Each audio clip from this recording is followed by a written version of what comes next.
Austin came out of the operating room, took off his robe and cap, and sat down tiredly on the couch. He had no strength at all. His eyes were slipping, his back was aching from standing for so long. However, he was pleased with himself. The most complicated operation had gone perfectly. The doctor was already scrolling in his head through the consultation he had planned for tomorrow, when suddenly his phone rang. It was his wife. "Honey, how are you? Is everything okay? You are late tonight," worried Heather. "Don't worry, my dear. I'm all done. I'll be home soon." The doctor smiled and hurried off to change. As he stepped outside, he breathed in the cool February air with his full chest and thought how lucky he was to have a wife, a daughter, and a career. Austin was the leading surgeon in the well-known all over the city prestigious hospital. He had an excellent reputation. Patients signed up for consultations a month in advance. At the same time, the doctor was very tactful and modest. Fame and success did not spoil him. From childhood, his parents taught him to be a good man. "Remember, son, everyone should be treated with tenderness and love, with kindness and affection, whether animal or human. It doesn't matter if the person is rich or poor. If you can help him, then help him without hesitation." Austin was brought up in love and prosperity. There was always a quiet, peaceful environment in his family. His mother respected and honoured his father. There was never any scandals or yelling. As Austin grew up in a family of doctors, he was attracted to medicine from an early age. After school, he did not hesitate and went to medical university, graduating it with honours. Heather was a cheerful girl with a long plait of hair. She was brave and determined. They met at a university party. Austin was very shy. In addition, he considered himself an unattractive, tall, four-eyed man. He literally burned Heather with his eyes, watching her dancing and laughing with her friends, but he did not dare approach her. When the slow dance came, Heather approached him herself. "Let's go dance. You can't take your eyes off me," she said firmly and winked. They never parted again. After graduation, Heather worked as a paediatrician and then gave birth to a daughter, Molly. The little girl grew up smart. From early years, loved to sing. So by her 10 years, she was playing the piano rather well, pleasing her parents in the evenings. So Austin and his family lived harmoniously and amicably. But soon there was an event that divided his life forever into a before and after. It was an ordinary shift. A heavy patient was brought in by ambulance. He was an elderly man in his 60s. He was dressed in a shabby summer jacket, obviously unsuitable for cold February. The man looked unkempt and haggard, and he had tattoos on his hands that spoke of his prison past. The man was delirious and writhing in pain. After examining the patient, Austin determined that he had appendicitis and ordered to prepare him for an emergency operation. At the door of the operating room, a nurse came up to him and held out something. "Dr. Morgan, look, this picture fell out of the patient's breast pocket when we were undressing him. I think this guy looks kind of like you." Austin picked up the old, worn-out picture and froze in shock. It was him in his youth in the picture. "That can't be. This is crazy. Where did this man get my picture?" wondered the man. After managing to cope with the shiver in his hands, the surgeon entered the operating room. 2 hours later, everything ended safely. From that very minute, Austin was literally counting the minutes until the patient regained enough to be able to talk to him. The doctor became exhausted, asking himself 1,000 questions and not finding an answer. From the documents, he knew that the man's name was Carl Snyder, but this name did not mean anything to Austin. He constantly took out of his briefcase that photo as if he wanted to make sure once again that he was mistaken. But no, it was his face. At home, the surgeon pulled out an old album and began leafing through it frantically. "Austin, what's wrong with you? Has something happened? You haven't been yourself all day. What are you looking for there?" worriedly asked his wife. "Don't worry, sweetheart, everything's fine. I just wanted to see some old pictures. Look how young and beautiful we are here." The man quickly changed the subject, not wanting to disturb his wife. The picture was of him and Heather back in his student days. Austin discreetly slipped it into his briefcase. Finally, the patient was transferred to therapy from the intensive care unit. The doctor decided to visit the man and find out everything. He quickly entered the room. The elderly man was sitting on the bed and looking sadly out the window. "Good afternoon. How are you feeling? My name is Austin. I was your surgeon." "Better now, thank you. I'm deeply grateful to you. Thank you very much. Listen, I need to have a serious talk to you.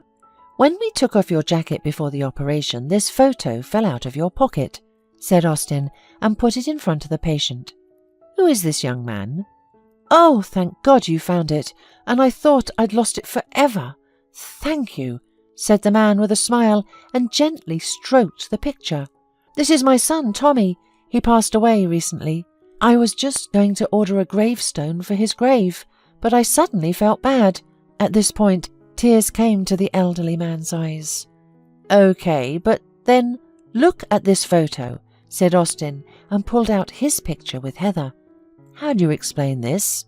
How is that possible?" The man suddenly looked intently into the surgeon's eyes and turned pale. "So, it was you, son, who saved my life. That's how it happens in life. So many years have passed, and finally I see you. Thank you, and forgive me if you can." "What are you talking about? I'm not your son. My parents are alive, thank God. Explain yourself, please," said Austin, getting angry. "Of course, I'll tell you everything, but I can't do it in a few words. It's a long talk." "I'm in no hurry. My shift's over." It turned out that Mr. Snyder was an orphan. After graduation, he got a job at a construction site as a plasterer. That's where he found his bride, Regina. She was brought up by her grandmother. They lived very poorly. They started dating and then living together. Soon Regina realized that she was pregnant with twins. The couple got married and rejoiced, of course, but a rare, fatal complication happened during delivery, and the young woman died right on the operating table. Mr. Snyder took his sons from the maternity hospital, but he had no idea what to do with them and how to live further. He had no relatives, and Regina only had an elderly grandmother of 80. He was practically going crazy from the constant baby crying, had no time for anything. He almost did not sleep, and clearly realized for himself that he would not be able to support 2 children. He began to puzzle over what to do. He did not want to send his sons to the orphanage.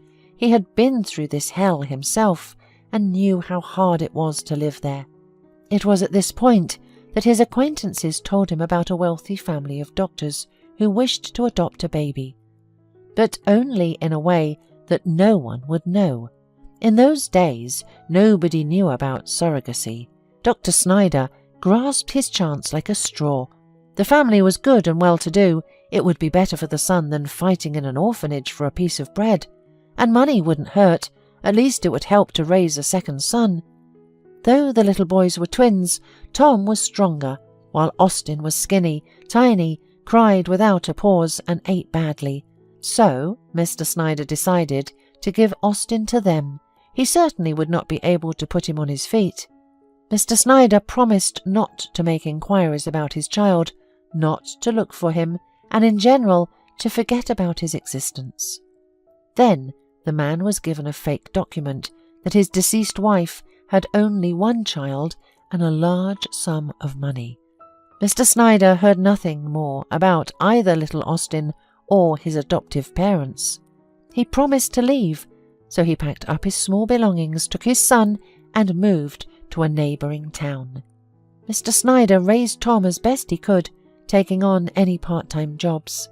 But unfortunately, he was failing at raising Tom as a decent man.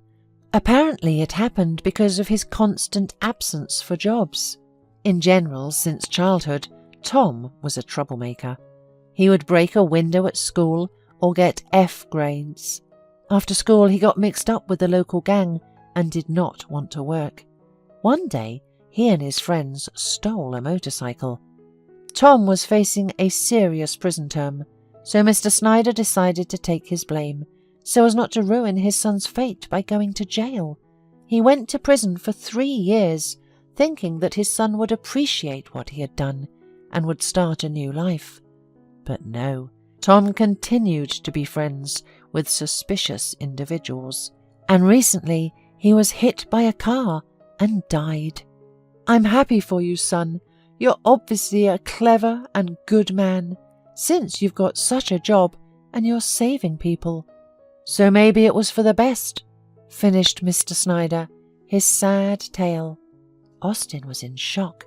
A storm of emotions overwhelmed him. He didn't know what to say, how to react, how to live with it at all. I need to think it over. Excuse me, I'll come to you later, was all Austin could squeeze out. Not remembering himself, he rushed home to his beloved wife. Only she could now help him make the right decision.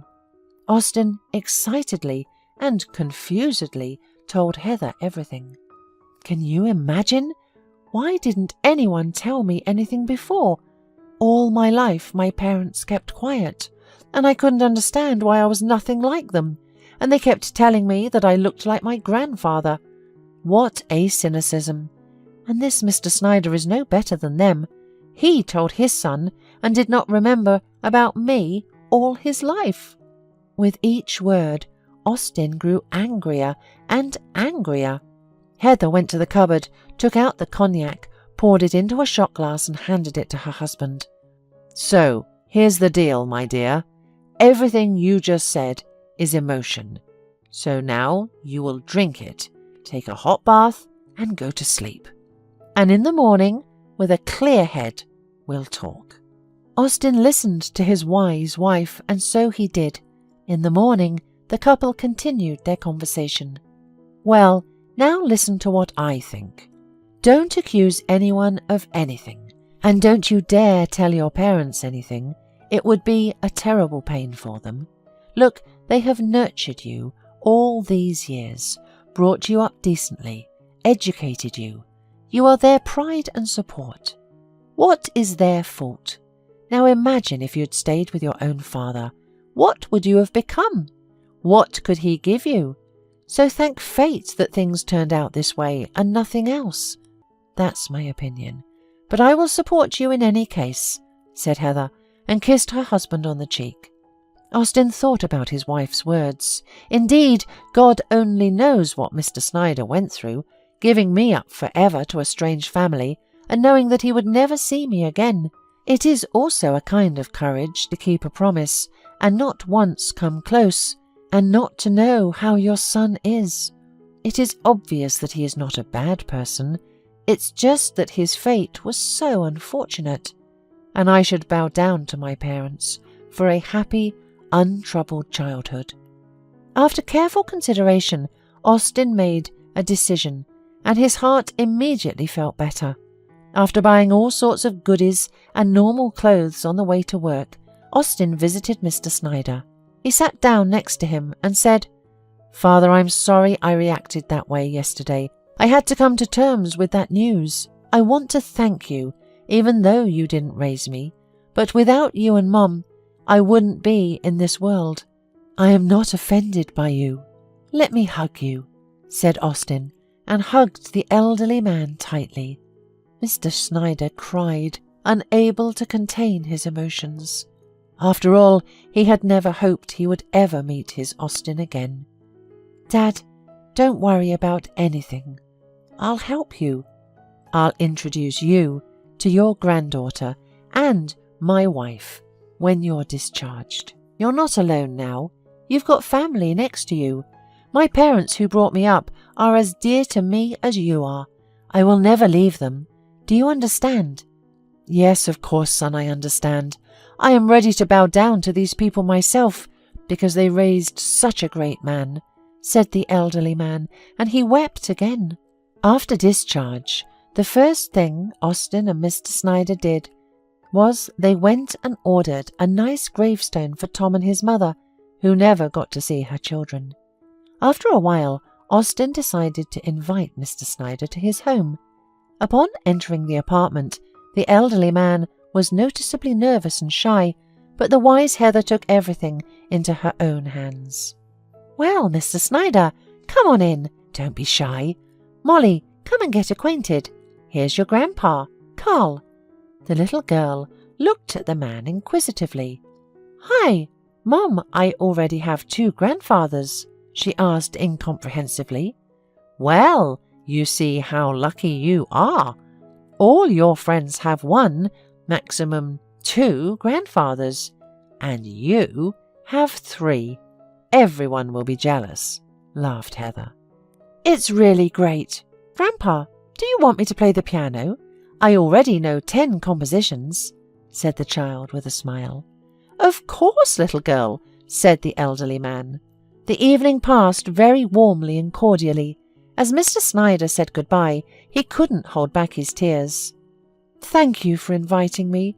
I do not remember when I was in such a warm family environment," he emotionally said. A few days later, Austin visited his parents. His mother was happy, hugged him, ruffled his hair as in his childhood. Then they drank tea and cake, laughed, and remembered Austin's childhood. And the man realized that these people will always be the closest and dearest to him. It just can't be any other way.